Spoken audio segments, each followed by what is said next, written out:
Okay, Erica Malbon, welcome to Pretty Smart. Thank you. Happy to be here. One of the things I find really interesting about you and your story, I'm gonna really go back here, is that you grew up internationally. Yes. So tell everybody where you grew up. So I was born in LA, in Beverly Hills, lived here until I was 7, then moved to the Philippines for 6 years. So my dad's side of the family is from the Philippines. My mom's American. He had moved to the States in the 70s. His upbringing was like very traditional and I'd say somewhat conservative, and that wasn't really his personality. And he wanted to like sort of create his own path. And like in that time and in that society, I think that people were very specifically like, this is where you came from, this is where you have to be, and everyone knows everything about you. And so my dad was definitely like the person that wasn't, he wasn't like following the path perfectly. So he moved to LA, met my mom here, they lived here. And then when we were 7, we moved back to the Philippines because he had business and things that he needed to take care of. And so yeah, it was definitely an amazing experience. At the time, I probably hated the idea of it, but now like I would have never changed anything. And some of my best friends are people that I grew up with there, who ironically now live here. That's cool. And I get to go to like really fun weddings all over the world. So I don't mind.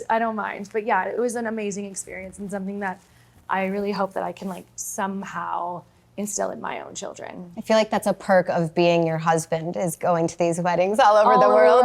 Well, or like he will be like, I can't go to another wedding. I take your mom. And my mom's like, I'll go. And I was like, okay, we're going to Portugal. Like we're going here. And so like we have an inside, like a family joke that it's like my mom or Steven are like, we're like my wedding dates. That's really cute. And he's 13 years older. So I'm 34 now. So like this is sort of the time where everyone's like getting married, having kids, like in your life cycle. And he's, a little past that. Yeah. So he still enjoys it. But yeah, sometimes when it's a little too far away or someone needs to be with the boys, I take my mom as my date and she doesn't mind.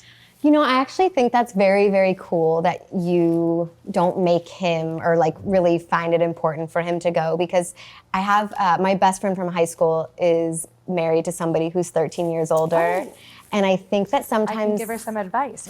I think she might need it, because I think it's hard to navigate. Like, I think she finds it difficult to live within her own reality. In general, this is a general statement. Like, men generally mature later. And I have 2 boys at home, and then I see like the girls that are in their classes, and I'm like, those are 20-year-olds, and you're 13, like that. So I think that it's like something about women just growing up faster in general. And so I think that when I met my husband, I was really young. I was in college and he was in his early 30s, career success. Like he had built a life for himself, but like in terms of us being compatible at that phase, like I felt like I was, of course we all feel like when we're young, we feel like we're more mature than we are. But yeah, no, I mean, I think, we've been together for a long time, married almost 15 years. So, you learn like when it's worth pushing, and I think that we're comfortable enough now after all these years to be like, yeah, just stay home. Like, I'd rather not take you to the wedding. Like, you're going to make me leave early. Do you feel like growing up, because from 7 to 13, you were abroad. Yeah. Do you think that informed who you are as a mother, who you are as a businesswoman, as an entrepreneur? I definitely think that like growing up abroad gave me like a much wider perspective of like the world as a huge place. And just culturally, like I was at an international school, always surrounded by different kinds of people from all over the world. And I think that it made me more curious. And it's something that like I still am very curious. I always want to like understand different cultures, see things myself. I'm always like intrigued by why a certain behavior is a certain way, or like how certain people believe certain things. And so, I think that it 100% has informed who I am as a person. And one of the things that I've learned how to be over, my lifetime is like comfortable in situations with a lot of different kinds of people. And it's like something that Steven and I talk about as well, like, because I can be with a lot of different groups of people or a lot of different kinds of people, whether that's demographic or what their backgrounds are. And I try to like make people feel comfortable, or I try to like understand, and I'm very honestly curious. But I think that's because of having to go into a place that you are uncomfortable and sort of get through that, and then, learn how to adjust in like a new environment and be the new person, be uncomfortable. And it's not fun all the time. But once you get through it, you're out on the other side. You got married Yes. to your now husband, who you co-founded Malbon with, so Stephen, and had a child before you turned 21. I know. It's insane. It's insane. When you look back on it, are you like, how did I do that? Or you always felt so much more mature? I'm like, that's insane. Like, if you asked me, like, if there was like a 20-year-old in front of me, I'd be like, yeah, no, don't do that. No, I was never the person who was like, I'm gonna have a baby at 20 and like, I wanna get, I've always felt like career ambition. But also, I would say that like, I'm also not the person that's like afraid to like do something. So it's like a kind of a balance of like, we could try this, and if it doesn't work, then not with put kids. the baby back. Just kidding. But like, if we move, like if we don't like it, we can move back. Like, I always try to be as optimistic as possible and be like, well, if it doesn't work out, then it's not permanent, right? And I think that sort of has been formed through life experiences, and specifically mine, where you'd realize like nothing is really permanent. And so your decisions you make obviously impact your life, but you can always like change your current situation through your actions. Do you try and instill that in your kids? Of course. I find like with the kids, they really just pick up on like your behaviors. And so I feel like if I'm living like that in my own life, then like they're going to innately see that, it's working, or take what they want from it. And I think that attachment aspect of like being in a certain place and feeling like it's permanent, like that is something that, can really like make people stay stagnant. I've been able to like, through my experiences, through my childhood, move, come back, move back, do this, do that, have a child at 20 and still have a career. Whereas like, people's perceptions are like, well, if you do this, you can't do that. And I think that's part of why I'm not attached specifically to one place or to one house or to one thing. We did a pre-interview. Yes. And as I was I try and make each episode about something, like a theme, and then I tie someone's story to it. Okay. And so I was thinking, I re-listened to our conversation, and I was like, what is the theme here? And the idea was like, well, what if I fly? Like, most people barely start one business. If they do, they're very satisfied.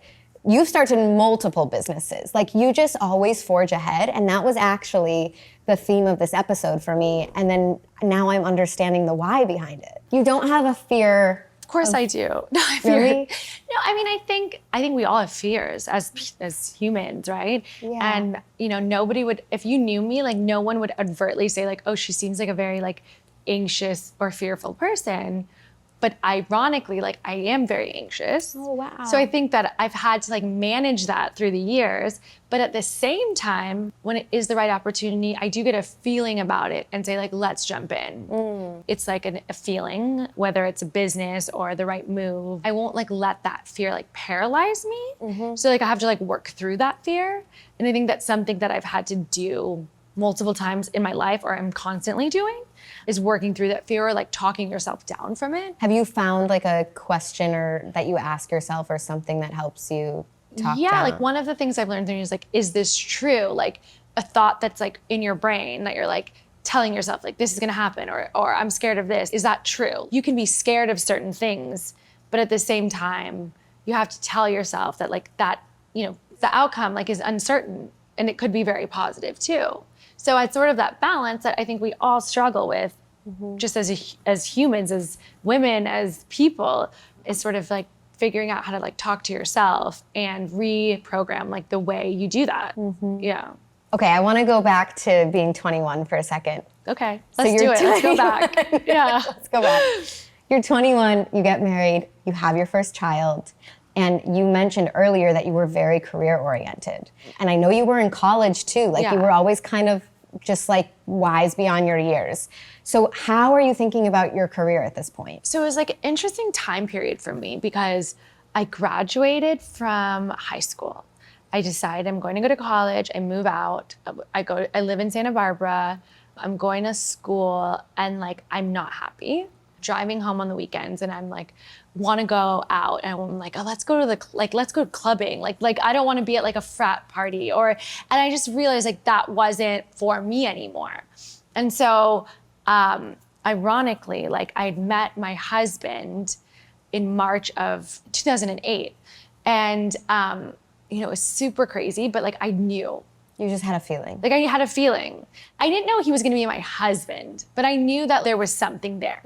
So the first time we like talked on the phone, we were introduced by someone else, and I was like, okay, he's older. Like it was very casual. His brother actually introduced us because I had met his brother out in Vegas with my girlfriend, like just like very friendly. And he was like, oh, my brother's moving to LA from New York. Like you girls are super fun. Like I'll give him your number, go have drinks. Like I was like, oh, he's an older guy in early 30s, 18, like, but at the same time I was like, whatever, like we'll go have fun. And I just wanted to have fun. And I wasn't like, oh, this is my career path. Like in terms of being career oriented, like I was like, I always knew that I wanted to do something, but it wasn't like, this is gonna be my path. I'm gonna go to college, then I'm gonna do this. Then it was like, I wanna have fun. I wanna like figure it out. But at the same time, like I never was like, I just wanna be a mom and like a homemaker. That wasn't for me. Like I knew that I wanted more than that.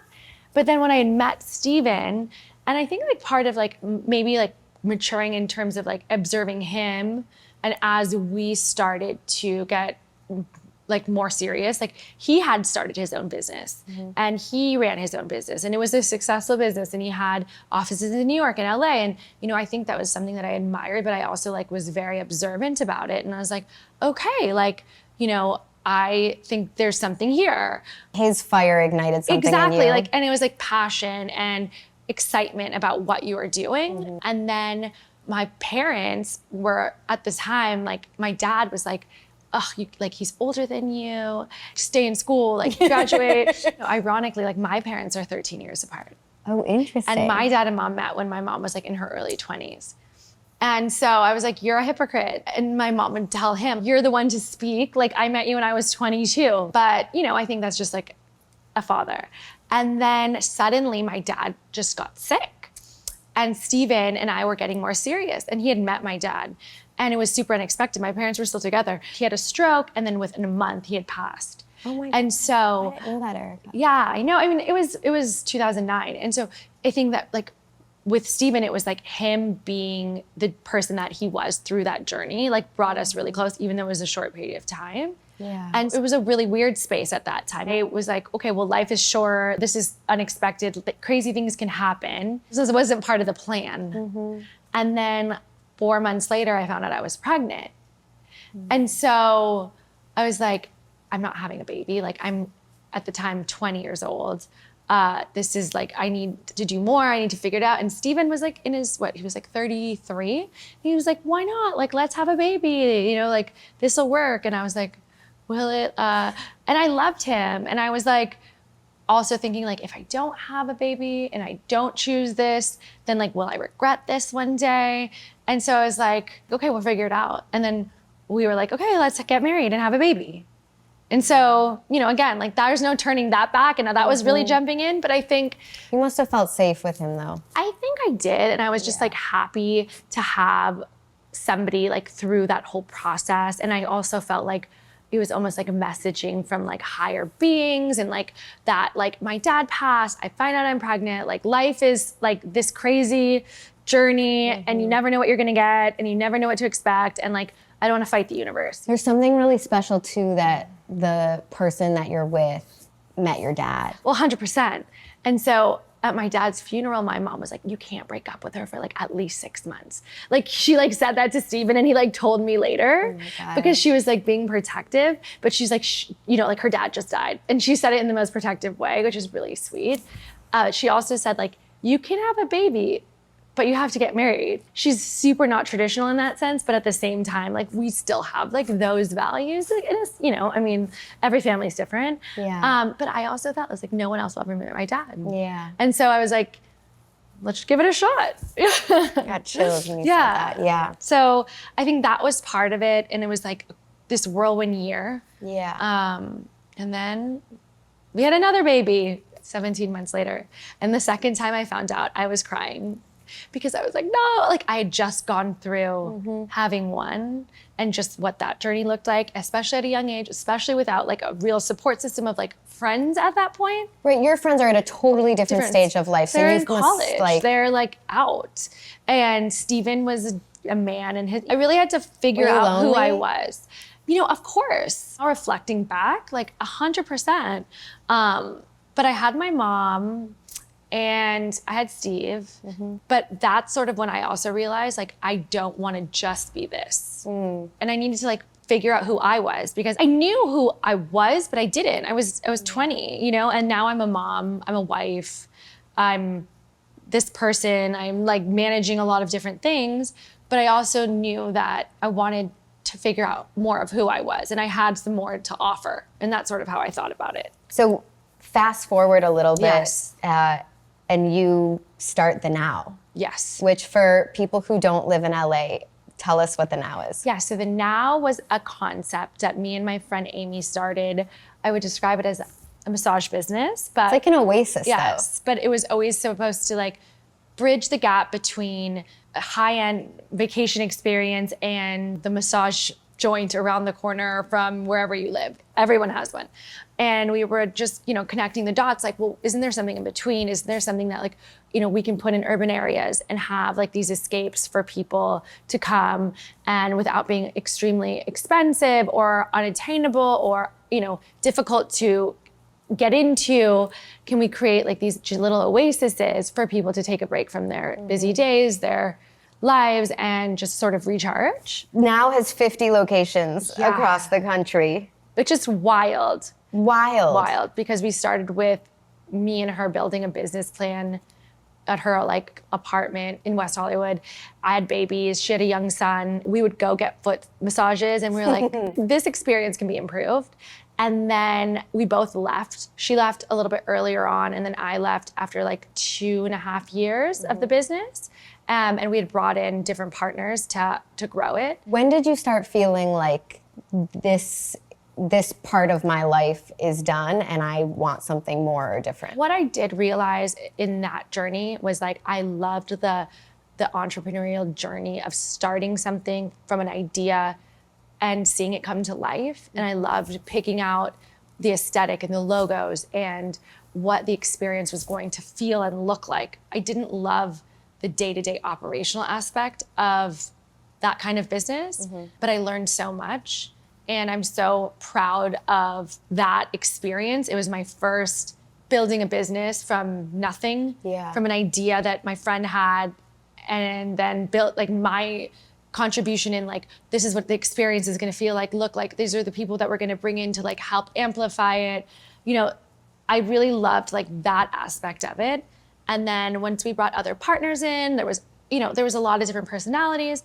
And I think we all realized like, you know, I'm so proud of this, but it's time for me to like focus my energy on what I want to love and do. And this isn't that anymore. I think there's so many people that like hit a marker of success and are like thanking their lucky stars. Like, I better just be grateful. Yeah.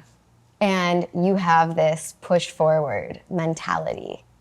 Where does that I want more I know. come from? You know, I think like it's something innate. Like even this morning, like I listened to like this meditation like with Steven this morning, because I was like, we need to start meditating more. Like, and that's part of my New Year's resolution. And it started with like, you know, it was Deepak Chopra, and it's like the desire. It was about desire, and it's like desire isn't something to be ashamed of. You shouldn't feel guilty. Like, we have these attachments towards what we think like we want. And I think that it's like part of life. Like I always say to my kids, like, you know, no matter what you have, no matter how much or of this or that, like you want passion and you want to feel excited to wake up in the morning. And whether that's golf, because like you can't wait to improve at that, or it's your business, or it's, you know, your health, whatever it is, like something that like makes you excited to wake up in the morning. Like, I think that's all we want for ourselves and our kids, to be like productive human beings. Yeah. And so like when I'm feeling grateful, it's like,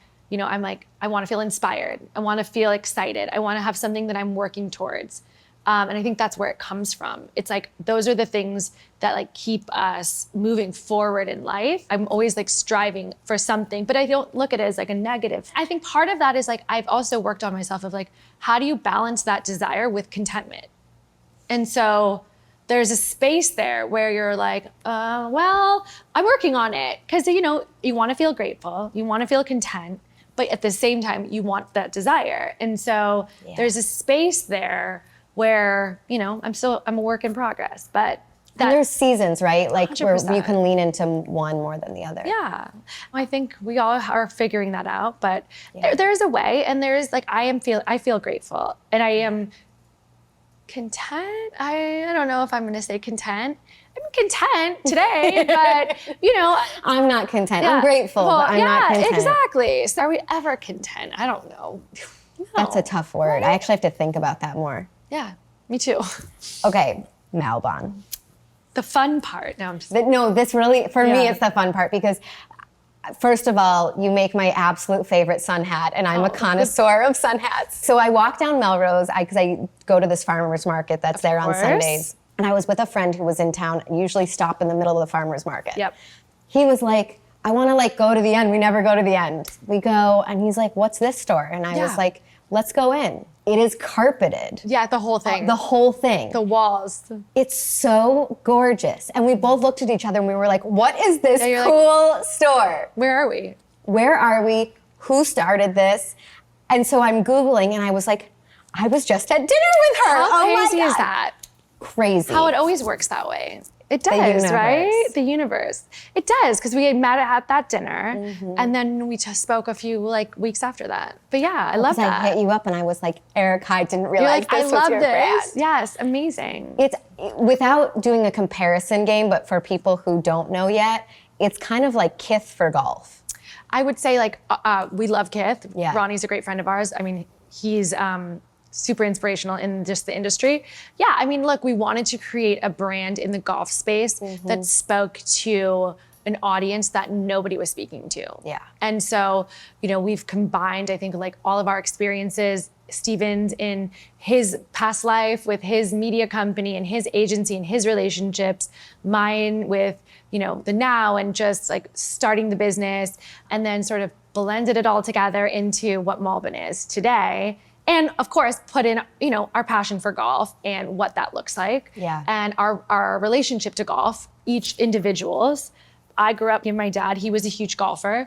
Every vacation we took, somewhere where there was golf involved, you know, would drive around like, to the Roger Dunn's and the stores where they sell the stuff with my dad and get clubs. And so I always had this relationship with it.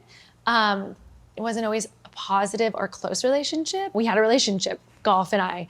And then Steven grew up golfing. His parents live on a golf course currently. It's always part of the conversation. Then moved away, lived in New York City, didn't touch a club, wasn't part of his, you know, dialogue, wasn't part of his daily life. Moves to LA, we have our babies. And he's like, well, maybe I should pick up golf again. And then just became completely obsessed. But in 2017, you guys open a brick and mortar store. We do. So I was thinking about this, like 2017 is the time I would say the zeitgeist, like people talking, were starting to say, everything is online, don't open brick and mortar. Yeah. And you guys do the opposite. Yeah. Yes, totally. So that's what we was like the thought process? We wanted to introduce golf to a person that didn't have a very positive impression of it. And so, you know, golf as a sport in general has historically been viewed as an elitist sport, like very, you know, non-inclusive, not for, friendly. one kind of person. Yeah, this old man plays golf. It's not for women. It's not for, you know, anyone of color. It's not for anyone that doesn't make X amount of money. It's like, this is a country club. It's exclusive. It's this, it's that. And we're like, but there's so much more to that. There's such a story that could be told about how powerful it is for certain people in their lives. And, you know, it was really through Steven's like true passion for the sport that the whole business sort of started. He had started like an Instagram called Malbon Golf because his friends were like, stop posting golf stuff on your personal Instagram because we don't like golf and we don't play golf. And he's like, okay, fine. So he starts this Instagram. It becomes this mood board of, you know, things that he likes in the space. Because he has great taste. Yeah, he's super creative. He has a perspective. You know, he has his individual style, and he's really like, he's great at just like imagery and creating, like innately he's an artist. And so are you, because you guys have this vibe together. You both dress cool. You like. I love fashion, and I've always loved fashion. He does too, but I'm not like a fine artist. Like he draws, like he can draw, like he went to art school. I like to put things together. I love design. I love art, but I am not, you know, one with a pen, but I like can appreciate it. I love interiors. I love architecture, fashion. Those are all art forms as well. But so Steven had this Instagram, and he had this Friday group of guys that he played golf with, and they were like, you know, pro skaters, musicians, you know, industry executives, and they all loved golf, but they had these other lives. But there was no brand that like they could even want to wear. So they would buy brands that were not golf brands. And, you know, we looked at that as like, wow, this is a really good opportunity to create something for this group of people. Even though it's only 6 people, there must be more of them out in the world. And so when we started the store, it was really to create like a community base, a hub for the like-minded people that loved golf, but also loved fashion, loved, you know, music, had other interests, not just I'm this guy and all I think about is golf and I wear performance product and I don't really care how I present myself when I'm playing golf. Yeah, I've heard you say this in other interviews, that it's an intersection of sport, fashion, and culture. Yeah, I believe so. Yeah. So I'm gonna brag on you for a minute. Oh gosh. Justin Bieber, Travis Scott, lots of actors, pro athletes, musicians like Justin Timberlake, they all became fans of Malbon. So I think that all happened because they had this connection to the game and nobody knew that, but they had their own relationship with it. And so when they saw a brand or people that could speak their language, that we're like, wait, they like, I'm into that. And I don't know how many golfers you know, but when someone loves golf, they love golf. They love golf. Like they love golf. There's no in between. There's absolutely no in between. So like, if you're a golfer, golf is life. It's part of your personality. It's all you want to talk about. I think that them being golfers, you know, they're like, this is my little dirty secret. Like no one knows about this little, like I'm a musician, but like I secretly love golf. Now there's someone else that like isn't the golfer that everyone thinks of. So that there's like this connection to a brand because they're speaking to you directly. And I think that was like how we really gained traction. And also being in LA, opening that store in LA on Melrose and Fairfax, having a simulator where people could hit golf balls. You're opening a golf store on Fairfax, like there's no golfers on Fairfax. It's like, that's the point. Right. You know, like we want to introduce the sport to people that didn't grow up playing, didn't have the opportunity to do that, but you know, still want to learn. Will you tell me the tagline for Malbon's mission? Yes, so our mission statement has been to inspire today's youth to participate in the greatest game on earth, which, you know, golf, it's golf to us. So that was always our mission statement from the very beginning. Steve and I sort of sat down and said, like, we need a North Star because when you're starting a business, you know, there's so many different directions you can go and so many different opportunities that come your way or so many, you know, ways you can spend your energy and focus. And we said, like, we have to have this North Star so that we can stay aligned. And if it doesn't align with that mission, then like, we're not going to do it. Well, to your point earlier with trying to engage people who aren't usually into golf, I was reading that 20% of new golfers are Gen Z. So exciting. Really exciting. I feel like Malbon is an entry point for people. It was an entry point for you. Yeah. You started playing. 100%. I took lessons as a child. Again, didn't like love it, didn't love the culture. It wasn't fun. Yeah. It wasn't exciting. It wasn't like, I want to wear that cute outfit and go play golf with my friends. Like my friends didn't play golf. It was a men's club. It was buttoned up and it was quiet and it wasn't fun. So why would anyone young want to do that? And so I think that's sort of how we reframed it, was like, well, if we make cool clothes and we make it a cool like community and we have like fun music and we make this experience awesome, then like more people are going to want to partake in it. And so, that was how we felt like was our vehicle to reach younger people, to like sort of reframe the sport and make it something that people want to do. And I think Steven's personal experience from playing golf like competitively at a younger age, and then when it came to high school, no one cool played golf. And so he was like, oh yeah, I'm gonna leave that behind. Yeah. And we were thinking about our own children, and our younger son plays, and we were like, we don't want him to have that same experience. So if we influence the sport enough and bring these people to tell their stories that they look up to, like the musicians and the artists and the people that they look at and idolize, if they're telling their golf story, then they're gonna think golf's cool. That's so cool that you changed the culture to help your son feel like golf is cool. That's a big swing. Yeah, exactly. How do we reframe the way young people look at the sport?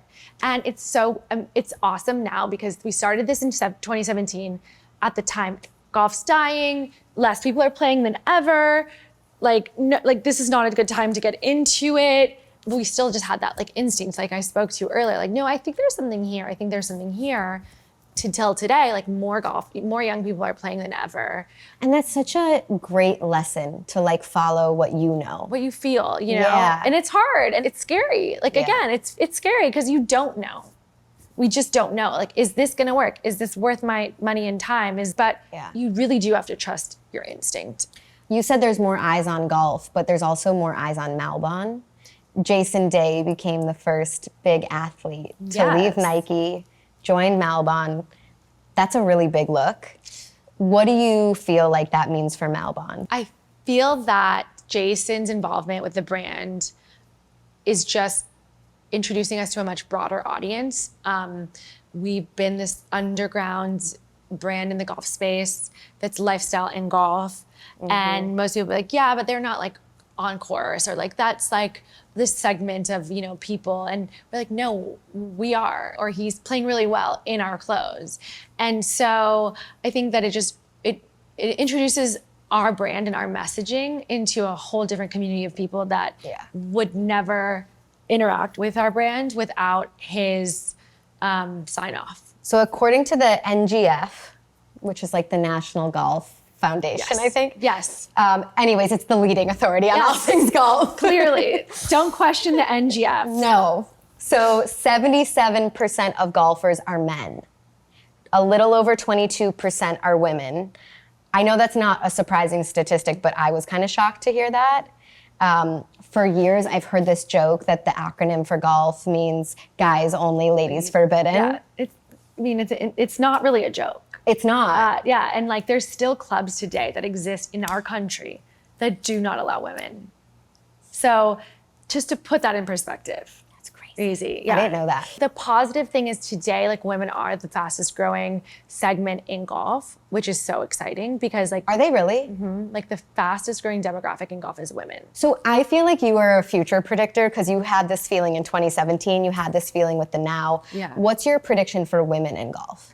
I think women are owning their power, not intimidated anymore, feel strong, and feel like, look, like I can play on an even playing field with men, and I can be good at this, and I can have fun. And I can have a group of 4 girls go have fun the same way guys do, or 2 couples. Outside of the US, female golf is bigger than male golf. So like in South Korea, we have a lot of business over there. Like no one really cares about men's golf as much as they do women's golf. Really? Yeah, 100%. That's so cool. So I think they're a little bit ahead of us, but we're catching up, and I think people will start to pay more attention. And as just like a recreational golfer, who doesn't want to like have a drink with some girlfriends, go out on the course in like a beautiful place, and get to spend some time together, like doing something competitive, even if you're competing with yourself, Yeah.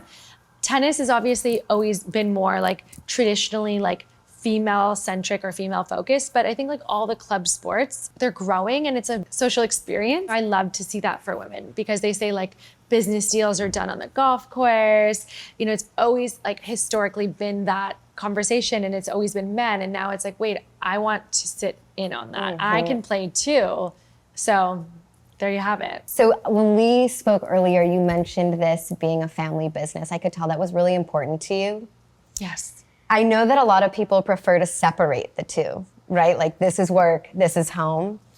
You seem like inspired by the fact that it is a Malbon family business. I think that we're both passionate people, and it's like, it's very hard for us to like, to separate anything. So if we're like really, you know what I mean? So it's Except for going to weddings. Exactly, except for going to weddings. But yeah, 100%. Like, I love that. If we're excited and inspired by what we're doing at work, then like that's coming home. If whatever's happening at home, like that's sort of coming to work. And like that means like my kids are coming to work. So, you know, I think that's always been like how we've operated. Yeah. And you know, people are like, how do you do it? How do you do it? I'm like, it's not always easy. Like it's not.